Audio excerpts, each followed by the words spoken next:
Political prisoners and their families seek justice in Bangladesh against the former regime. Welcome to VOA Asia Weekly. I'm Chris Casquejo in Washington. That story is coming up, but first making headlines. Schools, colleges, and government offices were closed Wednesday in parts of southern India as heavy monsoons triggered severe flooding.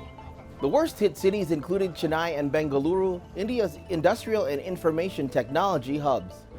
The United States, South Korea, and Japan announced the launch of a new multinational team to monitor the enforcement of sanctions against North Korea on Wednesday, after Russia and China blocked monitoring activities at the United Nations earlier this year.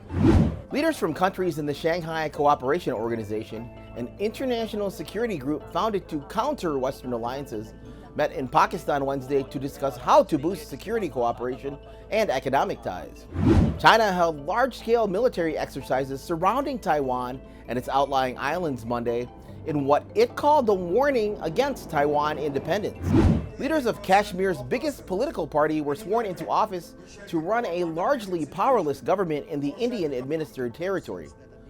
The vote earlier this month was Kashmir's first in a decade and the first since Indian Prime Minister Narendra Modi's Hindu nationalist government scrapped the Muslim-majority region's long-held semi-autonomy in 2019.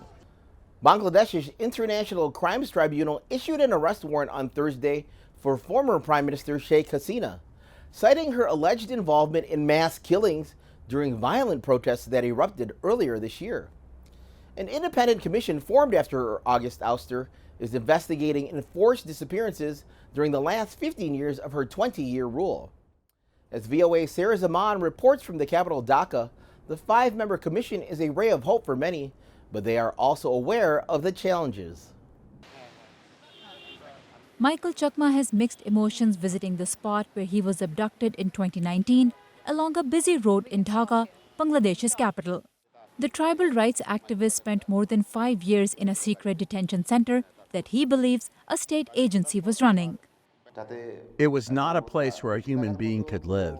The room was like a grave. It had no window. Chakma was released on August 5, the day former Prime Minister Sheikh Hasina fled to India after a mass uprising. Rights groups say over 700 people, mostly political opponents and rights activists, went missing during Hasina's last 15 years in office. Aisha Ali's son, Abdul Qadir Bhuiya Masoom, has been missing since December 2013. Eyewitnesses told her that the infamous Rapid Action Battalion abducted the opposition party worker.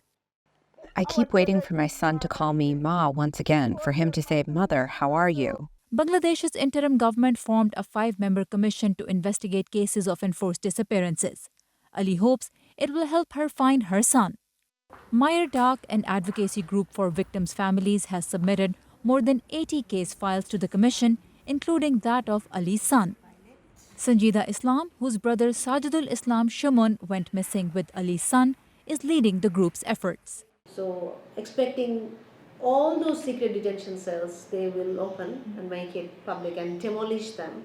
And whoever is there, they should let the family know these people are there. Let them come to return to the families. Okay. And whoever yet we don't know, they should let the family know what happened to them. Questioning the security agencies accused of abduction may also be a challenge. Hasina's regime routinely denied involvement in enforced disappearances. It's also unclear how the commission's findings will be used. One option could be taking these cases to the International Crime Tribunal. And second option could be based on the commission report, individuals can file cases. And maybe third option, maybe we may think about making resort to the International Criminal Code established by the Rome Statute.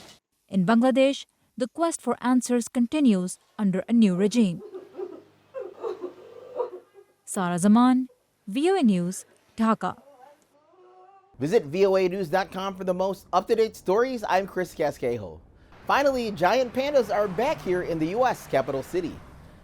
The 3-year-old giant pandas named Baoli and Qingbao arrived at the National Zoo just before noon Tuesday. The bears will be quarantined from the public for at least 30 days. They will make their official debut in a renovated panda house in January.